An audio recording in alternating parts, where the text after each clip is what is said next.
پہنچ دیئے۔ میرے آقا علیہ السلام دا فرمانے علی شان ہے، سرکار مدینہ علیہ السلام نے ارشاد فرمایا بندہ مومن جدو دنیا تو چلا جاندہ ہے، جدو دنیا تو چلا جاندہ ہے او دے عزیز و اقربا رشتہ دار جدو او دے واسطے بے کے کچھ پڑھتے نے، جبریل علیہ السلام جنت وچوں سونے دا پراد یعنی تھال لے کے اندہ ہے۔ اور جان دیو تھال پراد مجھے چاول پانے ہیں، جبریل او دے اندر وہ اصالِ ثواب لے کے جاندہ ہے۔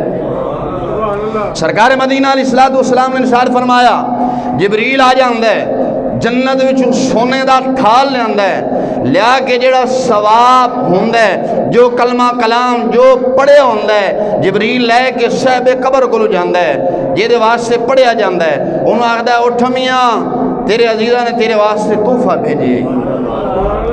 کن نے فرمایا؟ میرے آقا علیہ السلام نے فرمایا کائنات بدل سکتی ہے، میرے مصطفیٰ دا کدے فرمان نہیں بدل سکتا۔ بدل سکتا ہے؟ بولو سرکار دا فرمان بدل سکتا ہے؟ ساڑھے نبی دی زبان ساڑھے واسطے قرآن ہے، قرآن کے نہیں پھر چپ بیٹھے ہو اسی آنا پڑھو۔ ساڑھے نبی دی زبان ساڑھے واسطے قرآن، کسے اور دا بیان چنگا لگدا ہی نہیں۔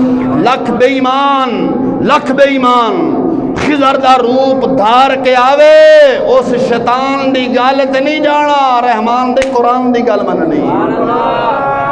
سرکار نے فرمایا جبریل سونے دے تھال اندر رکھ کے لجاندہ ہے، قبر اللہ آخدہ ہے اٹھو میاں تیرے عزیزہ نے تحفہ بھیجے ذرا، وہ اٹھ دے خوش ہوندہ ہے ماشاءاللہ میرے عزیزہ نے بھیجے ہے، پھر خوش ہوندہ ہے۔ سرکار نے فرمایا نال دا جڑا دا ہمسایا قبر لانا ہوندہ ہے، اگر او دے عزیز اگر نہ بھیجن وہ ذرا غم زدہ ہوندہ ہے، پھر وہ آخدہ ہے کاش میرے بھی کیوں ہوندے تھے بھیج دے۔